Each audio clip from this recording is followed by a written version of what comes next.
Welcome back again, Gameyaaad family. Thank you so much for joining us for another video. I hope that you are doing well out there, and thank you so much for tuning in. Now, in this video, I will be sharing, a bit of news as it relates to Shai Hope,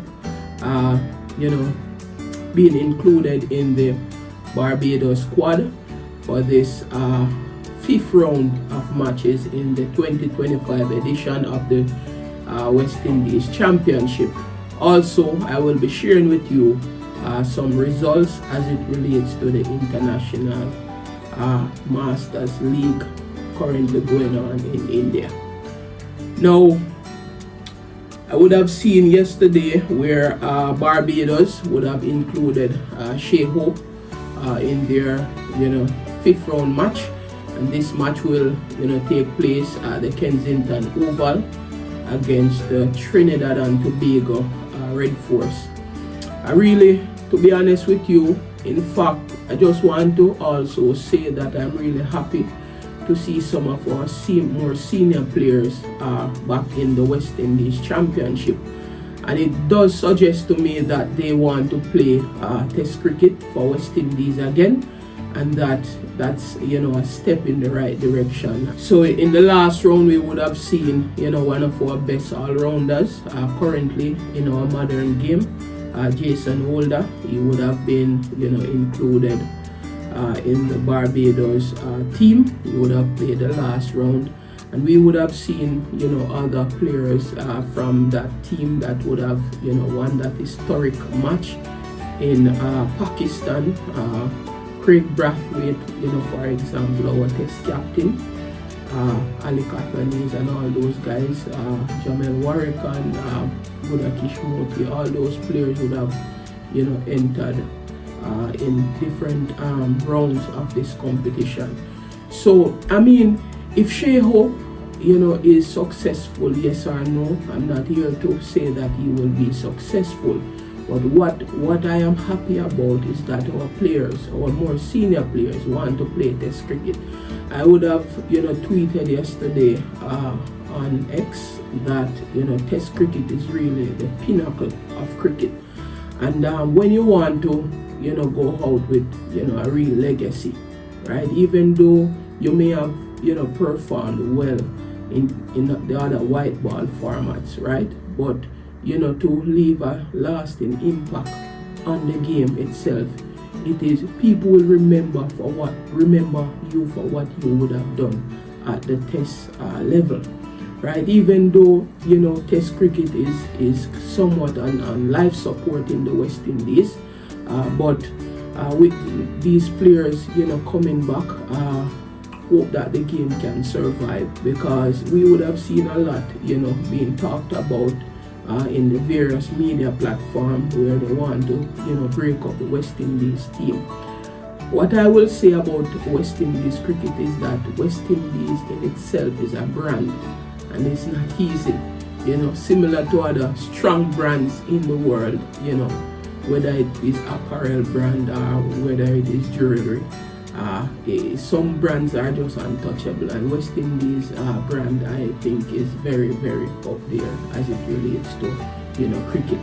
So really good to see Shai Hope coming back to take part in the red ball format for Barbados, which suggests, as I said before, that he wants to play Test cricket. And as we know, Australia will be coming into the Caribbean later in the year, in June, July, and I suspect that they want to be included in the Test lineup. Now, if I'm not here to say whether or not Shai Hope inclusion in the red ball format here, he will be successful, but as I said before, it's really good to see our senior players really want to play Test cricket. Now, what Shai Hope would have done at the ODI level is untouchable, to be honest with you.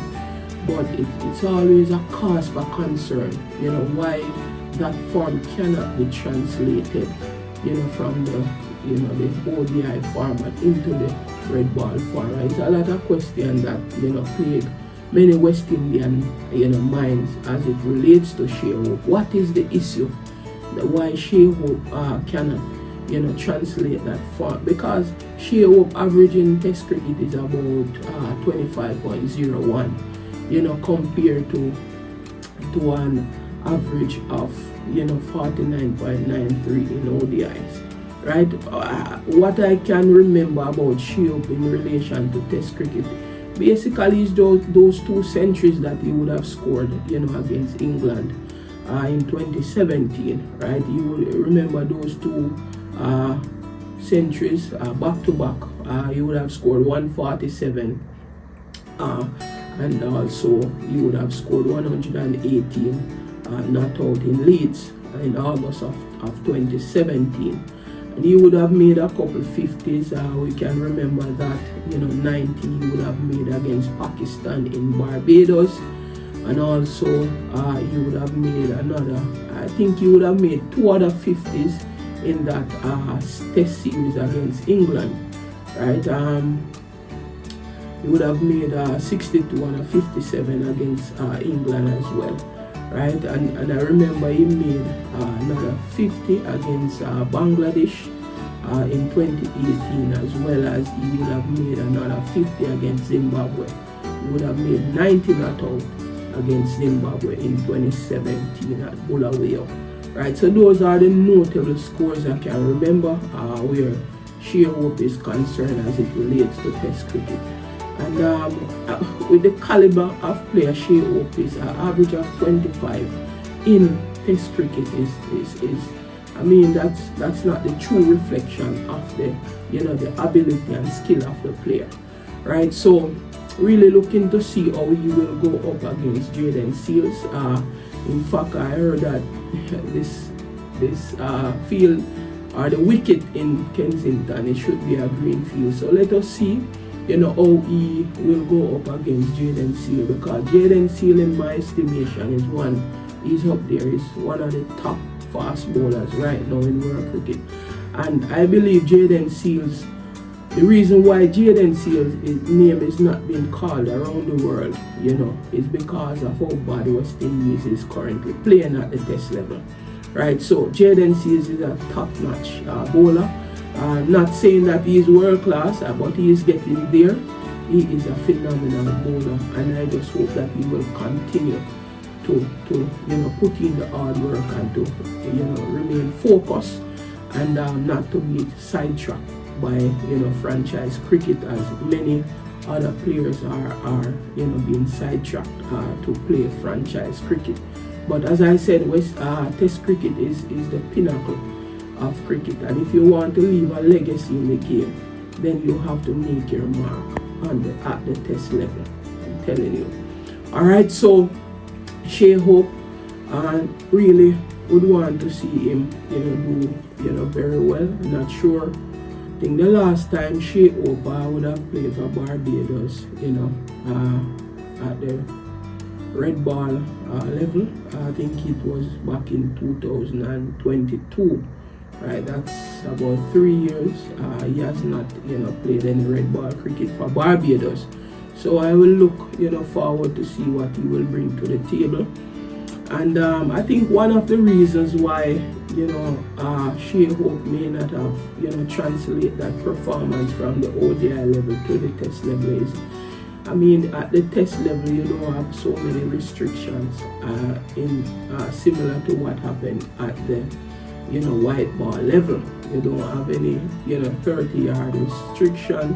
I think Shai Hope needs to be able to manage express pace, the movement of the ball, the fact that the red ball will give you reverse swing, so many things that the red ball can do. And I think he's not, you know, I mean, Test cricket takes a level of patience.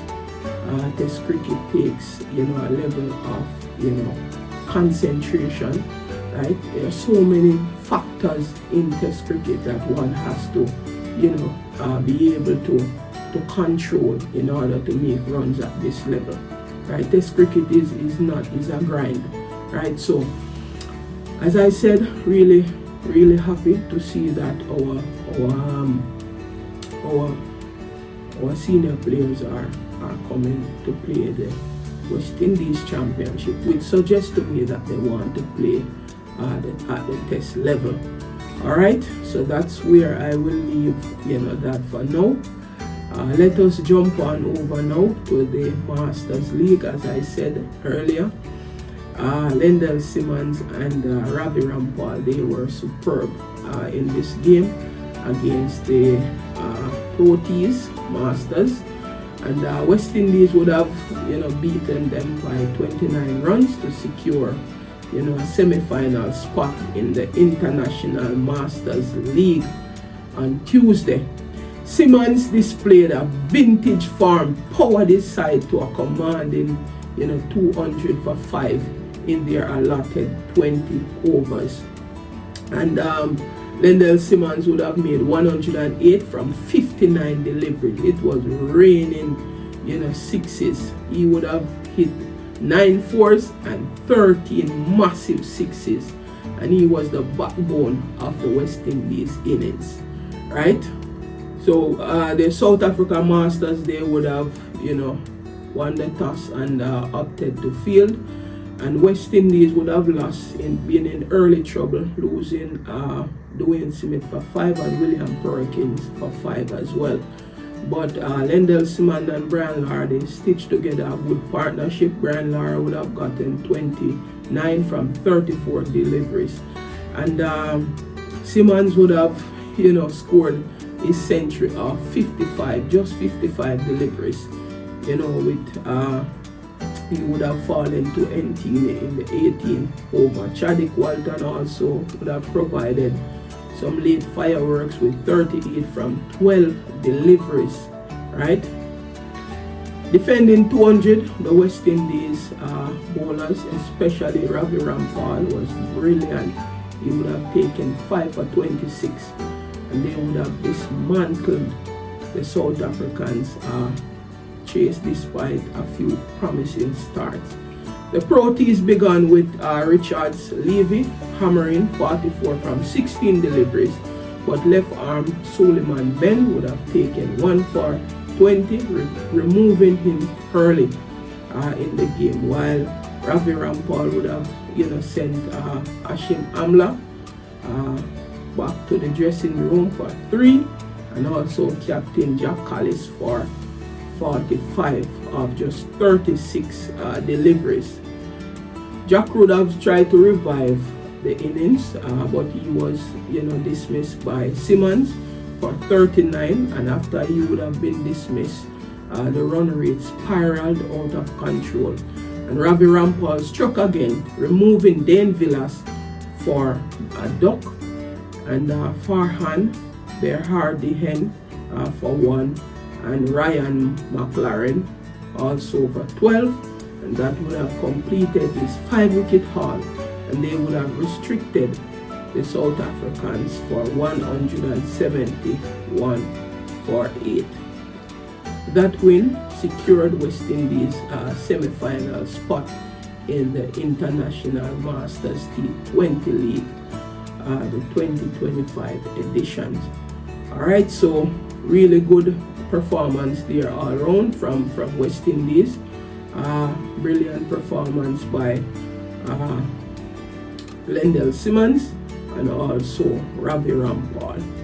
Alright, that's where I will leave it for today. Thank you so much for joining us, and we will see you in the next video. Peace and blessings, everyone.